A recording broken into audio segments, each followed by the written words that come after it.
One of the big differences between this one and Lake Mary is that one had a lake view, this one doesn't, but you can hear the river, the stream there, which is gonna be really nice to fall asleep to, listening to that. As always, I'm gonna go through the rules and regulations first. I'm actually gonna clip what I covered for Lake Mary because it's the same thing, and they give you this little thing, this same exact rule. So I'm just gonna clip what I covered over there. I'm gonna paste it here, show you around the campground a little bit more, and then tomorrow morning, again, as I always do, I'll go through like my pros and cons, cover anything that you need to know before coming here. So far, so good. I'm really excited about that sound. Sleeping to that's gonna be amazing. The quiet hours, 10 p.m. to 6 a.m. No generators, music, or loud noises during quiet hours. Park in your area. Speed limit is 5 miles per hour. Pets must be on leash at all times. Dogs may not be left unattended. Wood must be inside a fire ring. Do not put anything except wood in the fire ring. Fires must be out. Pretty common stuff here. Don't move the tables. Clean fish only at your site. Dispose of all trash in dumpsters. Fires are not for burning trash. Only licensed vehicles are allowed to operate in the campground. Washing is not allowed at any other faucets. Carry water to your campground. No tiki lights of any kinds. No use of chainsaws. Store all food in bear boxes. Use of fireworks is prohibited. Please leave a clean campsite for the next visitor. Yeah, fireworks big thing up here, right? You don't want to start a fire. On the bear side, as we did with the old Shady Rest campground when I covered it, obviously a bigger issue up here. You do see bears. Last time we were here in front of the Starbucks, in front of the campground we stayed at, we saw a bear, right? That was exciting and a little scary.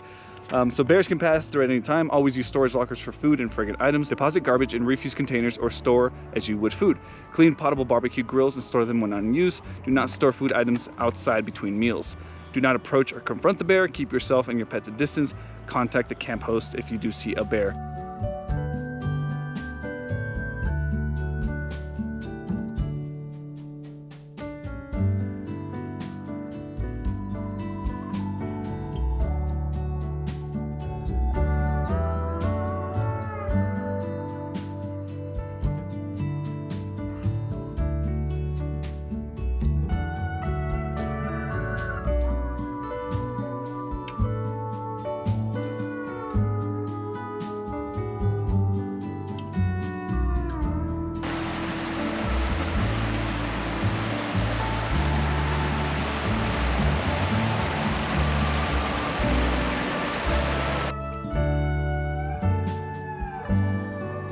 Coldwater Campground. I'm gonna go through some pros and cons here. So on the pros, site has a lot of space. This is probably the most space I've ever had camping. Not just because like sometimes people don't show up, but I mean actual space. You can see our site right there.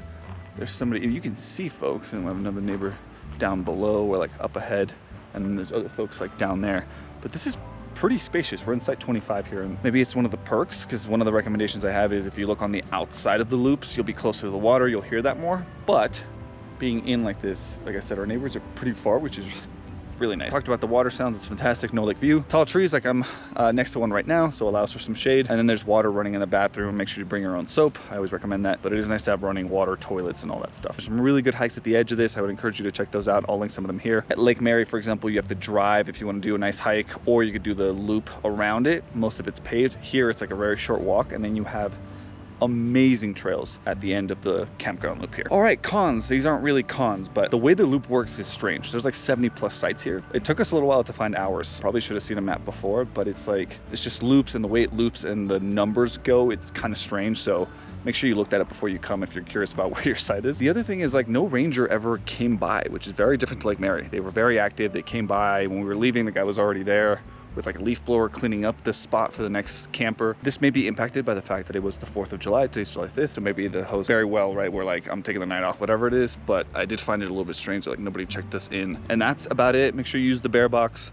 Bears are around. You got to put your food in there. If you guys are planning on coming here, you'll enjoy it. This is fantastic. Bring your hammock. I'll leave the campground review there. I'll see you guys next week. The rangers always seem to really appreciate the camping videos that I do. They're all very like, oh, this is great. Thank you for covering that. One of them did give me a really good piece of information that I wanted to add to both campground videos that I'm making here in Mammoth. New and Old Shady, which is located more in town, those have an RV dump site. That's the one thing he said that is different about the campsites over by like Lake Mary and Coldwater and the New and Shady over here. These have an RV dump site. So if you are coming with an RV and you're looking for a dump station and things like that, New and Old Shady may be a better spot for you.